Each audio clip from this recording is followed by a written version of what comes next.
Etong Bangag administration, okay, at ang mga NPA, mga dilawan, ay talagang sanib para sila laban kay Vice President Sara Duterte. So ngayon, mga palangga, meron silang, natawa lang ako, may nag-send kasi sa akin, meron silang mga pinopropose ngayon about Lenny Bangag and Risa Virus Bangag or Bam Bangag. O, di ba? Parang kinain lang nila kanilang mga suka, mga hinayupak, mga jotang genemes. Why? Kasi itong mga taong ito, itong si Lenny, 'di ba? Si well sila, yung mga Pinklawan, naniniwala sila, hindi naniniwala eh. 'Di ba? Kaya napatalsik si Marcos Senior dahil alam ng mga dilawang ito na magnanakaw, manggugurgur ang pamilyang Marcos. So ngayon, sanib puwersa sila versus Inday Sara Duterte.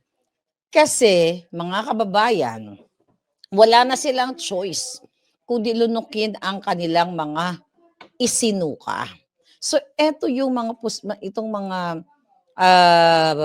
politiko na hindi nyo dapat pinagkakatiwalaan. Alam niyo naman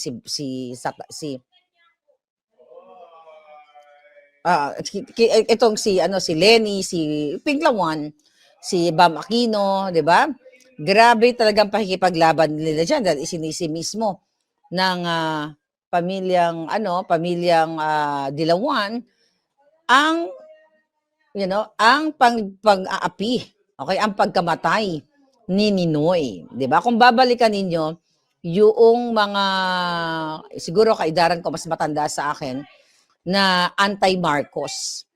Galit na galit kayo dahil namatay si Ninoy, yun ang mga niyo, diba, pinaglalaban ninyo. At dahil nga sa dito sa pagnanakaw ng Marcos Jr., nagkaletse-letse ang Pilipinas.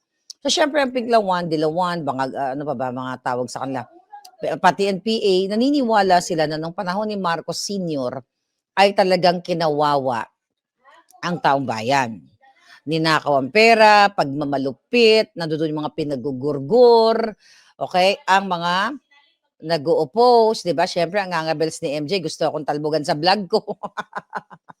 'Di ba? Ano yan, girl? Okay, yeah. Get it. Get it, girl. Okay? So syempre si MJ gustong talbogan yung vlog ko, no? Anyway. So ngayon, mga kababayan, magsasanib, mayroong gano'n, no? Mayroong gano'ng pag-uusap na magsasanib puwersa sila, versus Inday Sara. Well, expected na natin yan. Dahil nga ang pinakamalakas na kandidato kung mag-e-election ngayon si Inday Sara, wala naman eh. Di ba si Bangag negative? Ano pa ba itong mga Dilawan? Natalo na nga sila lahat eh. Na-shoot na nga sila sa Inodoro. So, wala silang choice kundi lunukin ang kanilang mga suka at kalimutan yung mga pinaglalaban nila para daw sa taong bayan. So meaning, mga palangga, mga kababayan ko, wala talaga silang ipinaglalaban. Itong mga Pinklawan, wala silang pinaglalaban para sa inyo. Ang pinaglalaban nila, ang pwesto, money, and power. Baka upo sila para may pera sila, meron silang power. But they are not fighting for you, for the country. Nakita nyo? Kasi kung may pagmamahal ka sa bayan, nanindigan ka, like si Risa Virus, sa sinapupunan pa lang ng nanay niya, anti-Marcos na yan. Fetus pa lang, o baka hindi pa nga bubuo si Virus, di ba, anti-Marcos na yan. Tapos all of a sudden, di ba? Ngayon, gusto nila makipag-tandem sa mga Marcos, sa mga kawatan, di ba? Gustong kalimutan ninyo na ang mastermind ng lahat ng kahirapan ninyo ngayon, noon at ngayon ay ang Marcos family. So na gusto nila makipag-tandem. So anong ibig sabihin yan? Napakasimple. Wala silang pagmamahal sa kapwa, sa Pilipino, at wala silang pagmamahal sa inyo. Hindi sila para sa bayan. Bullshit lang yung mga pinagsasabi nila. Ang ginagawa nila ngayon ay atakihin si Inday Sara, ang mga Duterte, na minsan sa 6 na taon ay naramdaman ninyo na kahit papaano ay nagbago ang Pilipinas when it comes to crime rate. 'di ba? When it comes to yung ano, pagiging, safe kapag naglakad-lakad ka sa kalye o sa eskinita nung panahon ni Pangulong Duterte. Hindi kasi nila kaya yun, eh. Dahil nung panahon ni Pangulong Duterte naman talaga, nakita niyo naman yung mga bangag, yung mga what is this? Ayan, yung mga bangag, yung mga malalaking negosyo, ano, gustong tuliin ni PRRD, yung mga tax evader, nakagbayad ng taxes, pero look at us now sa Pilipinas. Yung mga tax evader, katabi ni Lisa Tanas, ni Bangag, nabibigyan ng mga pabor sa kanilang mga negosyo. So kaya, kaya galit na galit sila sa mga Duterte. Pero syempre, mga kababayan, kaya nga sila sumusulong ng, okay lang natin.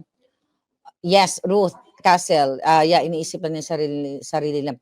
Kaya nga ito, 'di ba, naghain na naman yung mga kaparian at saka mga madre dito sa third impeachment laban kay Inday Sara.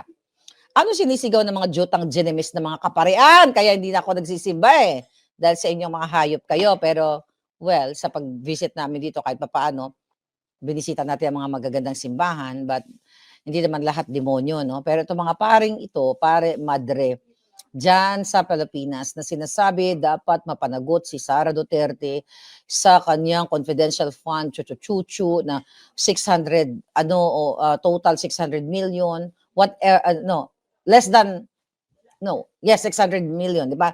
From 125, then, yung sinasabi nila sa DepEd, okay? At kung ano-ano pang mga fabricated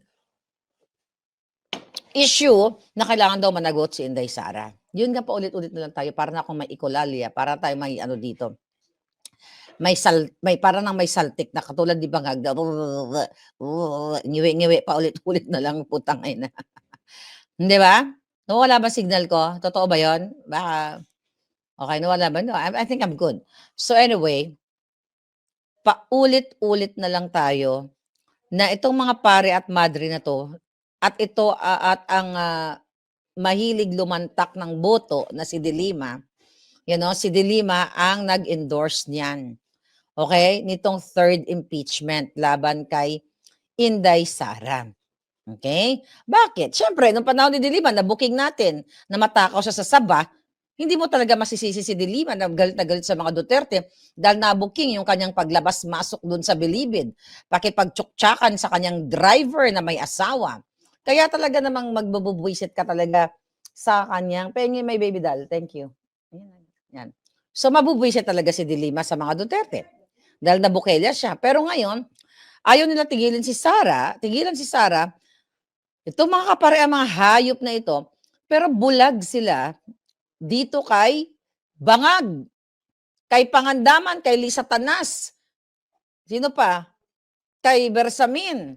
Dito sa Bangag administration, sa billion-billion na ninakaw, na in-expose mismo ng dati nilang Committee on Appropriation Chair na si Zaldico. And I hope Zaldico, no? Well, may mga pasabog pa yung ating whistleblower. Nga mga kababayan, uy, sarap na. Uy, ang sarap ng bagel nyo, ha? Tsaka cream cheese, ha? Anyway, yun, mga palangga. So, ayaw tigilan si Inday Sara. Okay? Ayaw tigilan si Inday Sara kasi nga, alam na matatalo sila sa 2028. Sino boboto sa tandem?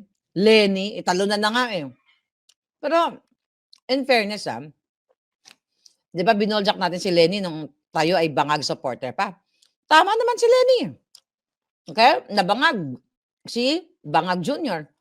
Pero, although hindi pa masyadong visible yung pakikipag-tandem ni Lenny, pakikipag-kiss-ass ni Lenny dito kay Bangag. Pero tignan natin. Kasi if you compare, si Lenny, talagang ginastusan yan ng Bangag administration. Okay? Dito ako naniniwala na ang Bangag administration, si Lisa Tanas, without me knowing, nung ako'y supportado nila, ay nagbabayad talaga sila doon sa mga trolls sila para tirahin si Lenny. Sa part ko, walang ni pisong nagbayad sa akin para manindigan dito sa mga kapalpakan ni Lenny Robredo. Pero ngayon, Lenny, nakikita mo na, di ba? Tama ka nga na talagang may troll si Bangag, pero hindi ako kasali do'n. Okay? So sana Lenny Robredo, ikaw manindigan ka dahil tama ka, mali ako, eh. Tama ka na magnanakaw si Marcos Jr. Tama ka na dapat, never again. Pero 'wag kang, 'wag kang, well, ano in-expect mo? Yung kaibigan mo si Loida Nicolas Luis, 'di ba? Nagchabi-chabi na kay Satanas. I don't know sa'yo, Lenny, kung may paninindigan ka pa. At yun nga mga kababayan, anong masasabi niyo sa balitang ito? Maaring ihayag ang inyong opinyon at kuro-kuro sa comment section sa ibaba. Huwag din kalimutang mag-like, mag-subscribe at mag-share sa bidyong ito. Maraming salamat sa panonood.